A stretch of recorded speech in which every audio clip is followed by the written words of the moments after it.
2 Kings chapter 9. And Elisha the prophet called one of the children of the prophets, and said unto him, Gird up thy loins, and take this box of oil in thine hand, and go to Ramoth Gilead. And when thou comest thither, look out there Jehu the son of Jehoshaphat, the son of Nimshi, and go in, and make him arise up from among his brethren, and carry him to an inner chamber. Then take the box of oil, and pour it on his head, and say, Thus saith the Lord, I have anointed thee king over Israel. Then open the door, and flee, and tarry not. So the young man, even the young man the prophet, went to Ramoth Gilead. And when he came, behold, the captains of the host were sitting. And he said, I have an errand to thee, O captain. And Jehu said, Unto which of all us? And he said, To thee, O captain. And he arose and went into the house. And he poured the oil on his head, and said unto him, Thus saith the Lord God of Israel, I have anointed thee king over the people of the Lord, even over Israel. And thou shalt smite the house of Ahab thy master, that I may avenge the blood of my servants the prophets, and the blood of all the servants of the Lord at the hand of Jezebel. For the whole house of Ahab shall perish, and I will cut off from Ahab him that pisseth against the wall, and him that is shut up and left in Israel. And I will make the house of Ahab like the house of Jeroboam the son of Nebat, and like the house of Baasha the son of Ahijah. And the dogs shall eat Jezebel and the portion of Jezreel, and there shall be none to bury her. And he opened the door and fled. Then Jehu came forth to the servants of his Lord, and one said unto him, Is all well? Wherefore came this mad fellow to thee? And he said unto them, Ye know the man and his communication. And they said, It is false. Tell us now. And he said, Thus and thus spake he to me, saying, Thus saith the Lord, I have anointed thee king over Israel. Then they hasted, and took every man his garment, and put it under him on the top of the stairs, and blew with trumpets, saying, Jehu is king! So Jehu the son of Jehoshaphat the son of Nimshi conspired against Joram. Now Joram had kept Ramoth Gilead, he and all Israel, because of Hazael king of Syria. But King Joram was returned to be healed in Jezreel of the wounds which the Syrians had given him when he fought with Hazael king of Syria. And Jehu said, If it be your minds, then let none go forth, nor escape out of the city to go to tell it in Jezreel. So Jehu rode in a chariot and went to Jezreel, for Joram lay there. And Ahaziah king of Judah was come down to see Joram. And there stood a watchman on the tower in Jezreel, and he spied the company of Jehu as he came, and said, I see a company. And Joram said, Take a horseman and send to meet them, and let him say, Is it peace? So there went one on horseback to meet him, and said, Thus saith the king, Is it peace? And Jehu said, What hast thou to do with peace? Turn thee behind me. And the watchman told, saying, The messenger came to them, but he cometh not again. Then he sent out a second on horseback, which came to them, and said, Thus saith the king, Is it peace? And Jehu answered, What hast thou to do with peace? Turn thee behind me. And the watchman told, saying, He came even unto them, and cometh not again. And the driving is like the driving of Jehu, the son of Nimshi, for he driveth furiously. And Joram said, Make ready! And his chariot was made ready. And Joram king of Israel and Ahaziah king of Judah went out, each in his chariot. And they went out against Jehu, and met him in the portion of Naboth the Jezreelite. And it came to pass, when Joram saw Jehu, that he said, Is it peace, Jehu? And he answered, What peace? So long as the whoredoms of thy mother Jezebel and her witchcrafts are so many. And Joram turned his hands and fled, and said to Ahaziah, There is treachery, O Ahaziah! And Jehu drew a bow with his full strength, and smote Jehoram between his arms, and the arrow went out at his heart, and he sunk down in his chariot. Then said Jehu to Bidkar his captain, Take up and cast him in the portion of the field of Naboth the Jezreelite. For remember how that, when I and thou rode together after Ahab his father, the Lord laid this burden upon him. Surely I have seen yesterday the blood of Naboth and the blood of his sons, saith the Lord. And I will requite thee in this plat, saith the Lord. Now, therefore, take and cast him into the plat of ground, according to the word of the Lord. But when Ahaziah the king of Judah saw this, he fled by the way of the garden house. And Jehu followed after him, and said, Smite him also in the chariot. And they did so at the going up to Gur, which is by Ibleam. And he fled to Megiddo, and died there.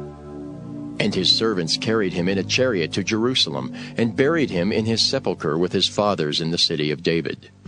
And in the 11th year of Joram the son of Ahab began Ahaziah to reign over Judah. And when Jehu was come to Jezreel, Jezebel heard of it, and she painted her face and tired her head, and looked out at a window. And as Jehu entered in at the gate, she said, Had Zimri peace who slew his master? And he lifted up his face to the window and said, Who is on my side? Who? And there looked out to him 2 or 3 eunuchs, and he said, Throw her down. So they threw her down, and some of her blood was sprinkled on the wall and on the horses, and he trode her under foot. And when he was come in, he did eat and drink, and said, Go, see now this cursed woman, and bury her, for she is a king's daughter. And they went to bury her, but they found no more of her than the skull and the feet and the palms of her hands.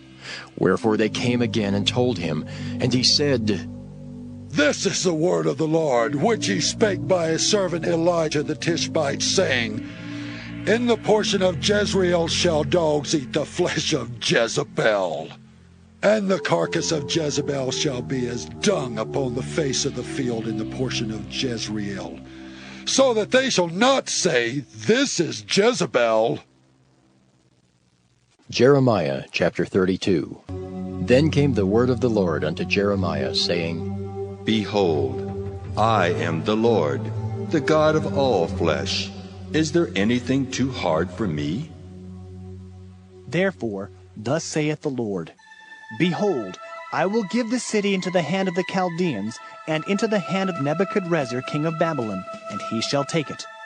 And the Chaldeans that fight against this city shall come and set fire on this city, and burn it with the houses, upon whose roofs they have offered incense unto Baal, and poured out drink offerings unto other gods to provoke me to anger. For the children of Israel and the children of Judah have only done evil before me from their youth.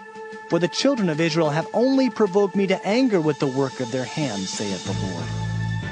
For this city hath been to me as a provocation of mine anger and of my fury from the day that they built it even unto this day, that I should remove it from before my face.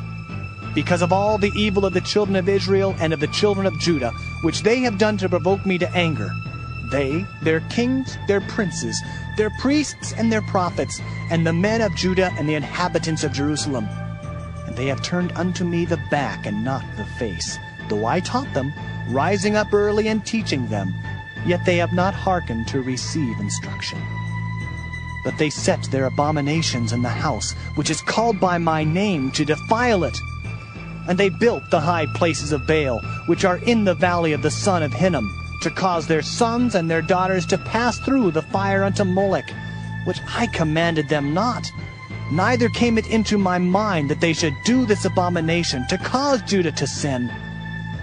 And now, therefore, thus saith the Lord, the God of Israel, concerning this city, whereof ye say, It shall be delivered into the hand of the king of Babylon by the sword, and by the famine, and by the pestilence.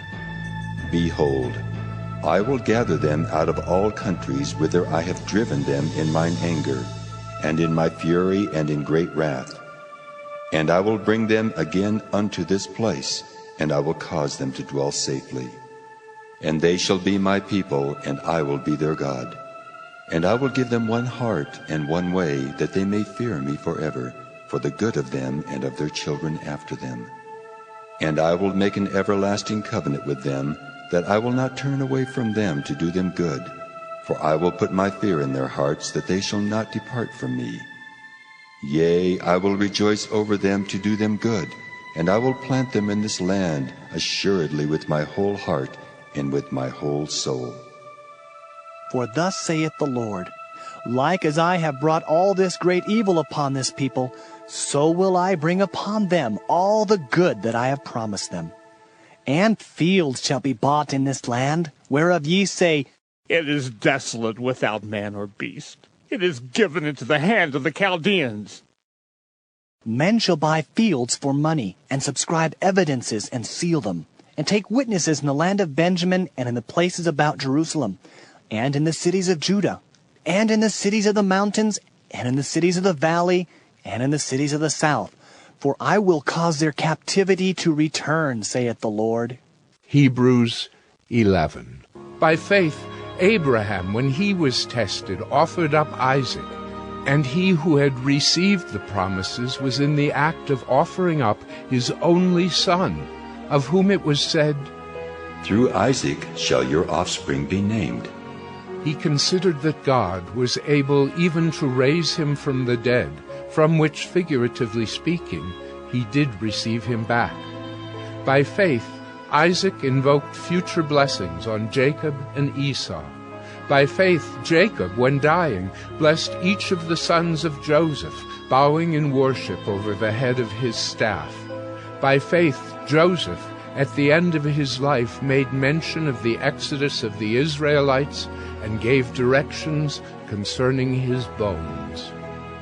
By faith, Moses, when he was born, was hidden for 3 months by his parents, because they saw that the child was beautiful, and they were not afraid of the king's edict.